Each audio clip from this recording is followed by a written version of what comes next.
in this video today. Going to go over the Mach 2 talk, so we're going to go over each of the questions that was in the Mach 2. So the first question here was, the space inside the box around the pyramid is then filled with protective foam. About how many cubic inches of foam is needed to fill the space around the pyramid? So we want to find the the volume of the cube, which would be length times width times height. So that's going to be 125 inches cubed. Then we want to find the volume of the pyramid. Okay, so to do that, we're going to do length times width times height divided by 3. Okay, 1.67, and that's again inches cubed. Now we're going to subtract this from the 125, and when we do 125 minus that, we get 83.3, and again that's going to be inches cubed. Okay, the next one says, given the volume of a cylinder is 141.31 centimeters cubed and the radius is 3 centimeters, what's the height? So the volume of a cylinder is pi r squared h. We know the volume is the 141.31, and that's equal to pi times our radius, which is 3 squared, and then we're going to find h. So we're going to divide both sides here by 9 pi. And when we divide 141.31 by 9 pi, we get 4.997, which essentially is 5 inches. Okay. The next one says, what's the volume of a pyramid with a height of 15 and a square base with a side length of 5? So the volume of a pyramid is equal to length times width times height divided by 3, right? So what we're going to do is, it says it has a square base, so that's going to be 7 times 7 times 15, and then we're going to divide that by 3. And when we do that, we get 245 meters cubed. Our next problem says, given the volume of a cone is 40 pi centimeters cubed and a height is 8 inches, what is the radius of the cone? So again, the volume of a cone is equal to pi r squared h divided by 3. We're given that volume, so that's 40 pi is equal to pi times our r squared times our 8 divided by 3. So the first thing we're going to do is multiply both sides by 3. Actually, I'm going to do two things. I'm going to do that, and I'm going to cancel out my pi's because they're on both sides. So that gives me 120 is equal to 8 r squared. Divide both sides by 8, and that gives me 15. So 15 is equal to r squared. Take the square root of both sides, and the square root of 15 is 3.87. So that rounds to be 3.9. It says find the radius of a sphere given the volume is 36 pi feet cubed. Okay, so on this one, the volume of a sphere is 4/3 pi r cubed. So we're going to go ahead and put that volume there. So that's going to be 36 pi is equal to 4/3 pi r cubed. Once again, I notice that there's a pi on both sides, so they're going to cancel out. And the way we get rid of that 4/3 is we multiply it by 3/4 on both sides. So we multiply 3/4 of 36, and that's 27. And 27 is equal to r cubed. Remember, then we have to take this to the 1/3 power, right? Take both sides to the 1/3 power, so that means r is equal to 3.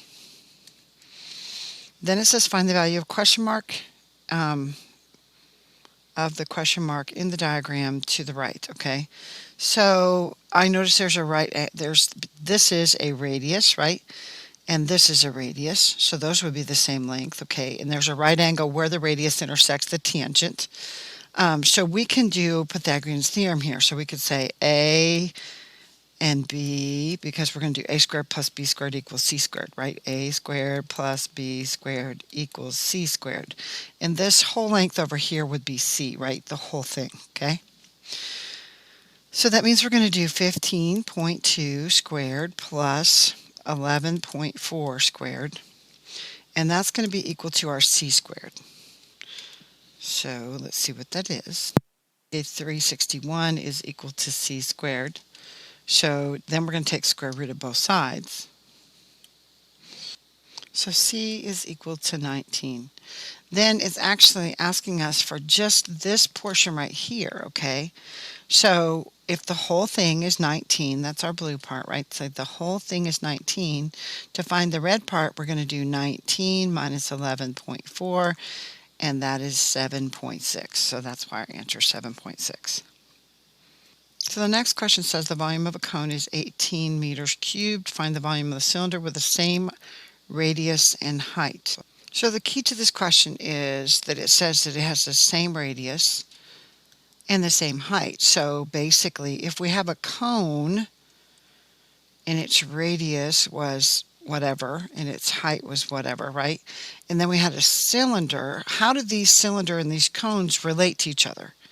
Well, the cone is 1/3 the cylinder. So the cylinder, and that's equal to the cone, right? Or we could take the the cone and multiply it by 3, right? Oops. Remember, it takes 3 cones to make one cylinder that have the same base and height. So if we multiply this times 3, we get our cylinder, right? So if we take 18 times 3, we get 54. That's why the answer is 54. The next one says, what is the measure of angle KJP? KJP, okay? So what I want to do is I'm going to find KJL first. So to do that, I'm going to do 80 plus 150 and divide that by 2. So 150 plus 80 is equal to 230. So 230 divided by 2 is equal to 115. So that means this angle right here is 115. And remember that the angle up here, KJP, and that angle I just put the measure of, these two angles form a straight line. Y'all see that? So let's do it, draw it right here. There's your straight line, right? So what do? We do 180 minus 115, and that's equal to 65 degrees. Okay? So number 9 says, what's the measure of angle BCD? BCD. So it's asking for this angle right here, right? Okay, so to do this, when we do outside arc minus inside arc divided by 2, so outside arc minus inside arc divided by 2 equals the angle. Okay, that's our formula, and you got to know it, guys. Got to have it memorized. So what we need to do is find this outside arc first. So to do that, we're going to do 360 minus 135. Oh my goodness, 360 minus 135 is 225. So that's our outside arc. So this arc out here is 225. So again, we're going to go 225 minus 135, and we're going to divide that by 2. Our outside arc minus our inside arc. So 225 minus 135 is 90. So 90 divided by 2 is indeed 45 degrees. Okay? So our next one says, find the shaded region of the sector. So if we can see that the unshaded is 130, then to find this part right here, we're going to do 360 minus 130, and that's 230 degrees, okay? So the formula here for the shaded region of the sector, which is sector area, so that sector area is equal to pi times r squared times theta divided by 360, and we also can see that r is equal to 5, okay? So we're going to do pi times 5 squared times the 250. No, sorry, 230. Can't read my own handwriting, y'all. 230 divided by 360. Now, I see pi's in all my answers, so I'm not going to multiply by the pi. So I'm going to get 5 squared times 230, and that would have given me 5750. And divide that by 360, and I'm going to add pi at the end because I'm not going to multiply that by that. So when I divide that by 360, I get 15.97222, but then we're going to turn it into a fraction, right? So to do that on a TI-84, you do math plus plus, and it's 575 over 336, okay? And if you're using the calculator in the classroom, you put it in math print mode, okay? So then it says, what is the vertical cross-section through the vertex, or which is the apex of the figure? So that means if I go down through like this, what shape am I going to get every time? Yep, a triangle. So just look at one of the sides of this and you can tell. Doesn't matter where you go, you're going to get a triangle no matter what you do, okay? This one says, describe the solid that would be formed by rotating each of these figures about line M. So basically, we're going to rotate this all the way around, right? And if we rotate it all the way around on both top and bottom, it's going to create a cylinder, right? Okay, a couple more, guys.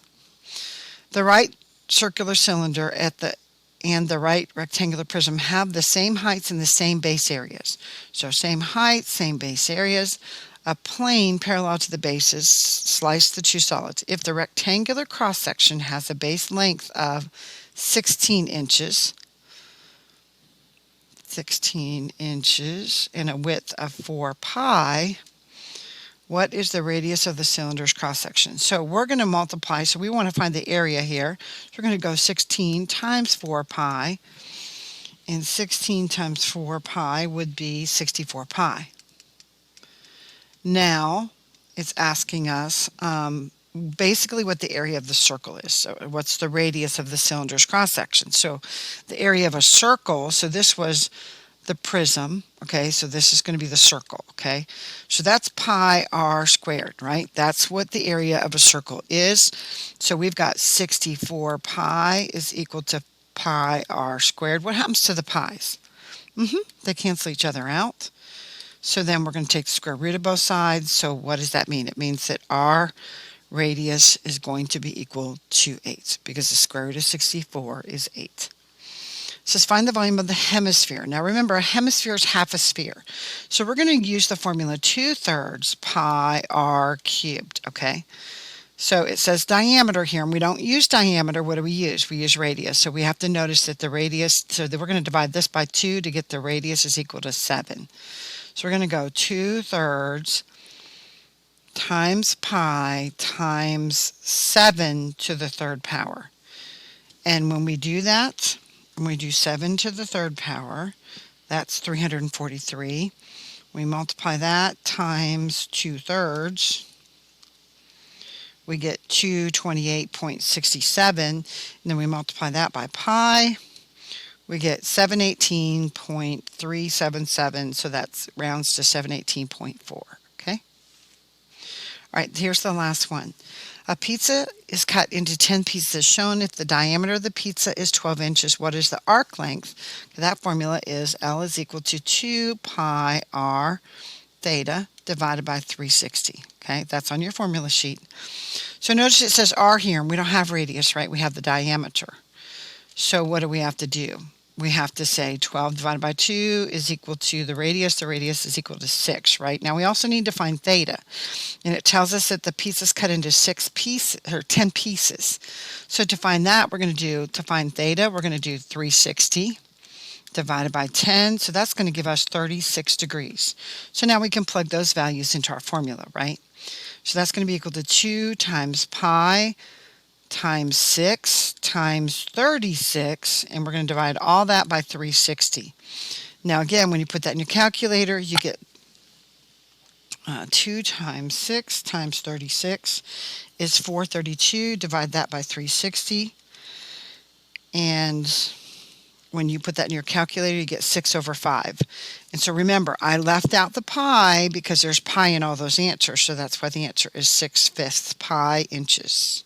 Remember, this is a length, so it doesn't have a squared or a cubed.